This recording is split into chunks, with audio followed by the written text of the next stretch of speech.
Hello everyone, welcome to my political journalism news channel. The story for today is the government faces an uphill battle to realise its plans to oversee the largest expansion of Australia's military since the Vietnam War. Prime Minister Scott Morrison announced on Thursday that permanent Australian Defence Force personnel would be increased from nearly 60,000 to almost 80,000. The broader defence workforce is planned to expand to over 100,000. The announcement is part of a heightened, pre-election focus on national security and the release earlier this week of plans to build an operations base for a not-yet-built fleet of nuclear submarines. The government has always been clear-eyed about the threats and the environment that we face as a country, as a liberal democracy in the Indo-Pacific, Mr. Morrison said. The new funding will grow the size of the ADF by about 30%, beginning from the 2024-25 fiscal year, with a significant proportion hired as part of the submarine program. But it is clear that certain branches will find it difficult to meet the quota. The strength of the jobs market means the Army has consistently struggled to meet the required supply of trained recruits over the past 2 decades. Another issue facing the Army especially is a top-heavy command structure and a comparatively slim ratio of top brass to frontline forces. Clive Williams of the ANU's Strategic and Defence Studies Centre noted that the increase in numbers would be welcomed by the Defence Force in the current national security environment. But he said that any additional personnel should go towards combat areas. Our deployable combat force is pathetically small compared to the total number of personnel in the ADF and the size of the overall defence budget, Professor Williams said.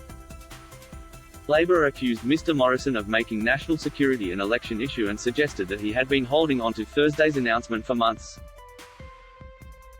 Shadow Minister for Defence Brendan O'Connor said Labor backed the increase, but doubted the government's track record on recruitment and retention. The government has waited until the eve of an election to make yet another announcement that won't take effect for 18 years, he said. Earlier, Mr. Morrison had defended the 2040 end date for the plan to boost recruitment. You can't flick a switch to increase your Army, Navy and Air Force overnight, he said. Defence Minister Peter Dutton earlier attacked Labor's history on national defence and implied that the increased recruitment was made necessary because of a growing regional threat from China. If people think that their ambitions within the Indo-Pacific are restricted just to Taiwan and there won't be knock-on impacts, they don't understand the lessons of history, Mr. Dutton said. Opposition leader Anthony Albanese pledged on Thursday to keep defence spending at levels above 2% of the national budget in an address to the Lowy Institute. The troop build-up announcement comes on the same day an inquiry has been told of a failure of leadership to address cultural problems in the defence forces. Australia's Air Force Chief, Air Marshal Mel Hupfeld, told the Royal Commission into Defence and Veteran Suicide that the lion's share of people within the Defence Force do the right thing. But he admitted there have been, and possibly still are, people not performing according to the values of the ADF.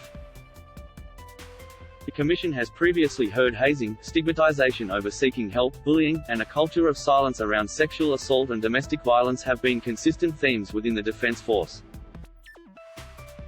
Air Marshal Hupfeld said people are recruited based on their values and how they will integrate with the Air Force. I wouldn't assume there are unofficial values in the ADF, he told the Commission on Thursday. That is all for today news. Thank you for watching to my channel. Please be sure to leave your comment and subscribe below for more news update.